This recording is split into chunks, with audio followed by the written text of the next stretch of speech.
What is up, everyone? I'm finally having a day off and I am coming to you with a scripted video for the second time. Of course, if you're rustling in the background like in the second one, yeah, I write it down on loose leaf paper it's just been laying around since I was in high school, and I actually put it to use for once. So yeah, anyway, Bucks versus Suns finals. I mean, I'd say a lot of people, most people probably would have picked the Nets to be in the finals, but after that, Bucks were probably most people's like second or third choice to come out the East. It was like we could see it happening, but I think most people are like glad that it's happened. Side note, anyone who's complaining about super teams but now is like, oh, I'm not watching the finals, you're a lame, straight up. Anyway, so points about the Bucks. Giannis's health, first of all. I mean, in my notes about my prediction at the end, I say I think Giannis is going to return in Game 3. There's some stuff I'm hearing that says maybe he returns sooner, but again, he's probably not going to be at 100% even if he comes back. So yeah, it'll be interesting to see how much of a factor he is, and if he tries to play through it, I hope it doesn't get worse than what it is. Seriously. Let's see. Middleton will have a tougher time with Mikal Bridges as his main defender. So against Atlanta, the Hawks, I mean, they obviously had a good team. They made it to the Eastern Conference Finals, but, they would have had an easier time even without Trey. The Hawks would have, if, what's his name? DeAndre Hunter was healthy, because, I mean, he's I'd say by far and away their best perimeter defender. But now Middleton will have to deal with a player in Mikal Bridges who is really good at his perimeter defense. I mean, I don't know if I'd say lockdown, but I would say near all NBA defensive level. Now, the third question, if Giannis is out, and to add on to that, if he's limited, how does Lopez do versus Ayton? Because if Giannis isn't going to be a huge factor, Lopez, for the Bucks to have a chance, Lopez is going to have to at least be even in that matchup, if not outright win it. Now, more about Lopez. Will the Lopez-Portis minutes continue to work? I mean, because against the Hawks, once Giannis went down, they went to Lopez-Portis lineups, and it actually worked. I mean, part of that's probably because they're both bigs that can shoot. I mean, I know I'm going to say something later about, the Suns attacking closeouts, but the thing is, it's not like Atlanta didn't have guys that could attack closeouts on Portis. I mean, you had Danilo Gallinari, who, I mean, he's mostly known as a shooter, but I mean, he can put it on the floor every once in a while. And then John Collins, especially, is someone who, can attack closeouts. Will the bench players step up? That is the next thing I have as a question. So for the Bucks, I mean, Bryn Forbes will probably have a tough time in this series because, it's like, who are they going to hide him on? And then, Connaughton, when he gives good minutes, that's always good for the Bucks. But Jeff Teague's the other guy off the bench that he's getting playing time when Giannis isn't in, and he actually had a good game in the closeout game against the Hawks for once. Like, what? But yeah, turn back the clock a little, I guess. But yeah, because I have a little more confidence in the Suns bench than the Bucks bench, but still, if Connaughton can give them some good minutes off the bench, let's say Giannis can go from earlier than I expect, and he plays relatively, not normally honest, but like okay. Portis can probably provide a good punch off the bench in that case, but yeah. For the Suns, let's see. First off, even if the Bucks play that aggressive version of drop defense they started to at the end of the Hawks series, CP3 is gonna have his elbow jumper all day. Also, to add on to that, Devin Booker's gonna get to his spots, and it's like with that trade floater at the beginning of the Bucks and Hawks series.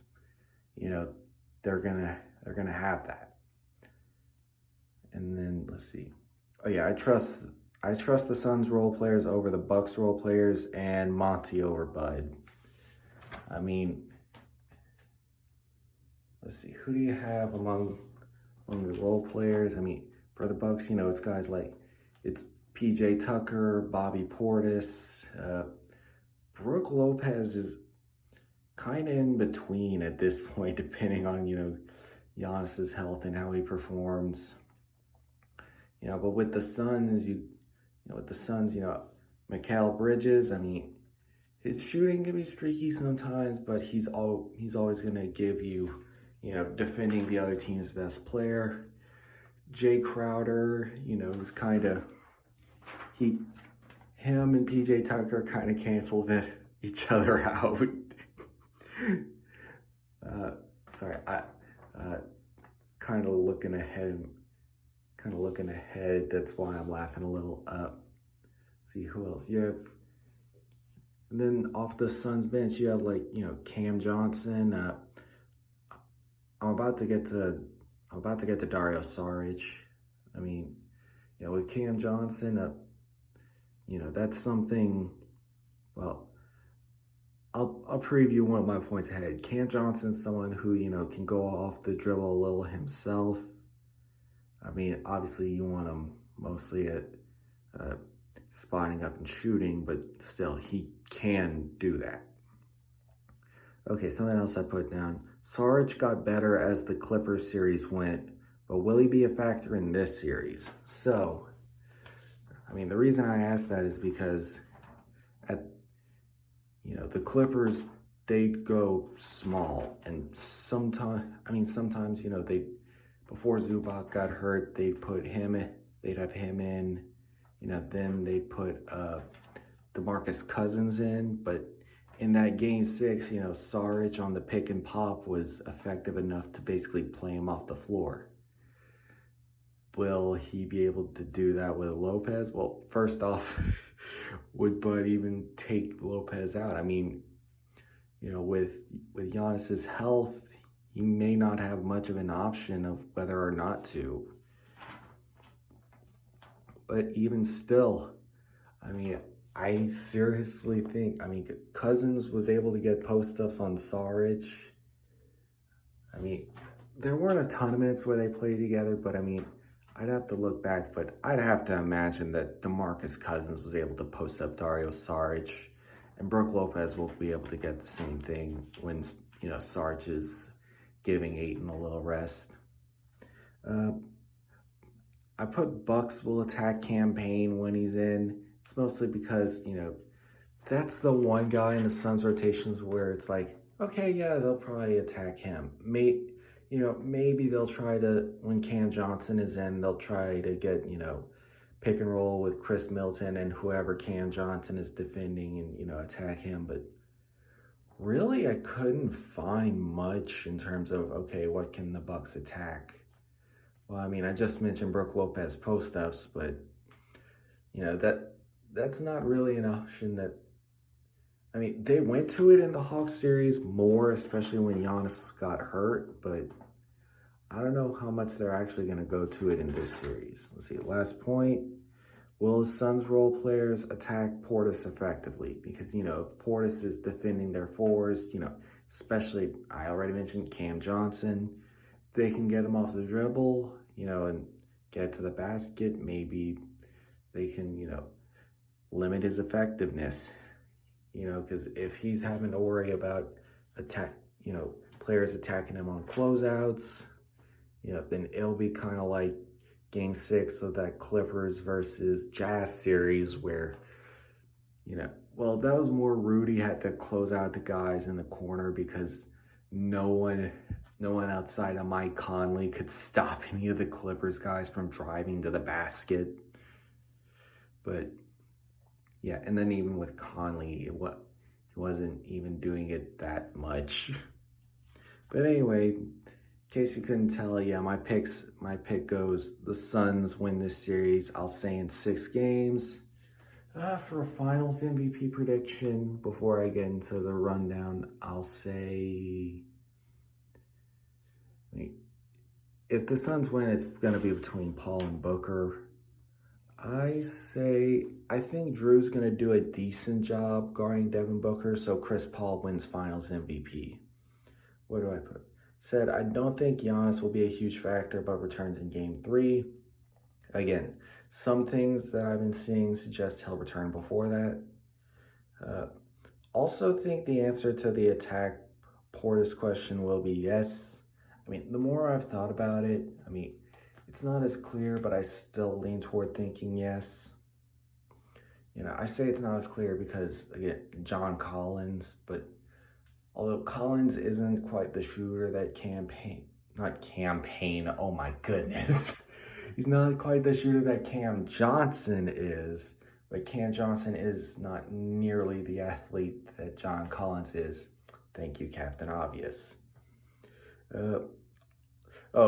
Also, the thing I was laughing about, the inevitable PJ Tucker versus Jay Crowder fight will be must-watch TV. Like, come on. You cannot tell me those two guys are not gonna, make each other get a technical at least once. I can just see it. They're talking trash to each other. One pushes the other tries to, swing. Their teammates have to pull them back, and it's a double technical. I can see it right now. Anyway, peace.